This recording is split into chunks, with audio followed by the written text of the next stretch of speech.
Hey, what's going on, guys? Welcome back to RealLifeOORA. We're back on the Redstone world, and this is either part 8 or part 9. I believe it's part 9.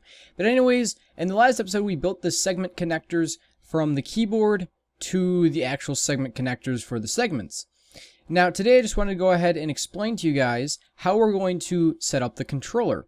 So, if we do not have a controller, what would happen is every single time we press a key on the keyboard, it's going to light up every single one of our segments that letter or a number. Well, we don't want that. We want it so it can actually type out words or numbers or anything you want. So we have a controller. Now, a controller is just a panel with levers on it, okay? But what we're going to be doing is blocking out all the segments except for the ones we want to use.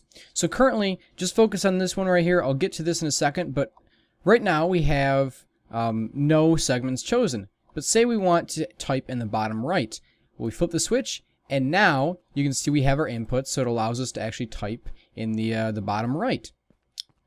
So if we go ahead and I show you this again, we can have either both these off, and nothing changes. So say we press the letter A, nothing happens. We have to go ahead and actually flip the switch for that actual segment for A to display. Okay, now don't worry about how it's going to display even though it's only a pressure plate. We'll get to that in the next episode. But I just want to quickly show you guys how this works. So in my system, the way I built it, I have them spaced out by 1, okay?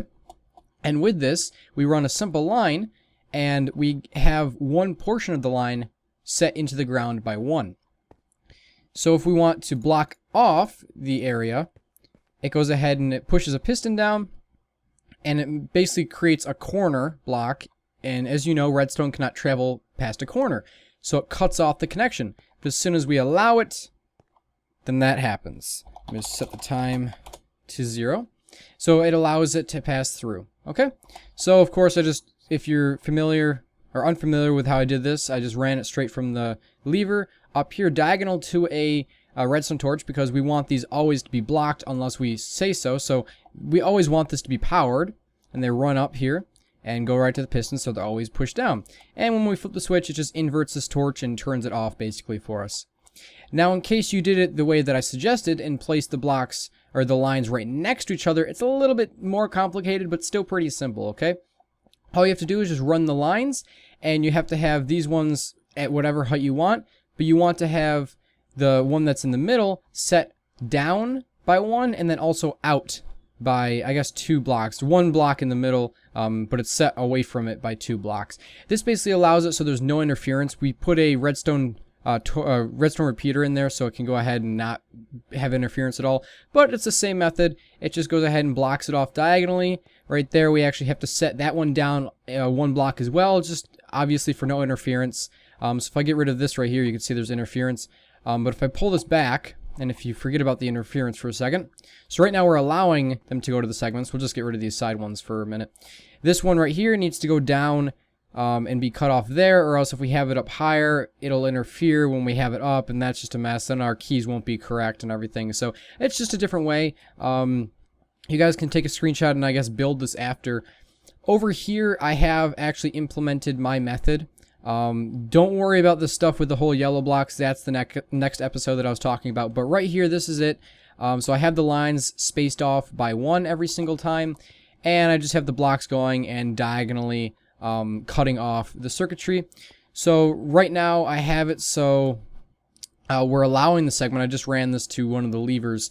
I have it so it's allowing it to go because we want to type to the segment, and you notice all these are on the same line, so they all pulled up and retracted, allowing any key to be pressed and displayed on the screen over here. And it's, of course, as simple. If I fly all the way back over here, it's as simple as just flipping that switch for saying we do not want any to be implemented.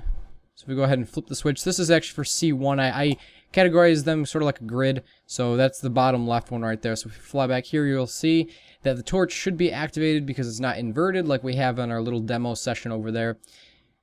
The torch is not inverted, correct? So it's actually powering and blocking off this. So what we're going to do is for every single segment that we have here, it's basically going to say, it's gonna run, and we're gonna have with the levers, and it's gonna say, oh, we cannot go here until we flip that lever and say you can go here. So we'll have them all blocked off until we want to actually type to this certain segment, so maybe the middle or the top left or the top right, then we flip that corresponding switch, and it'll allow us, it'll raise all the pistons on that one section, allowing current to pass through and allowing us to type in that spot. Okay, so like I said, don't worry about this. This will be the next episode. This area right here are just our T flip-flops, and that's going to be allowing us to go ahead and actually allow the letter or number to stay on the screen, even though it's just a pressure plate that we're pressing. So once we even stop or turn off one of the segments so we can turn on another segment, it'll still go ahead and display this letter or number on the segment that we wanted it to. So thanks for watching, guys. I hope you guys liked this video. If you did, please give a thumbs up down below. If you disliked it, be sure to dislike it and tell me why.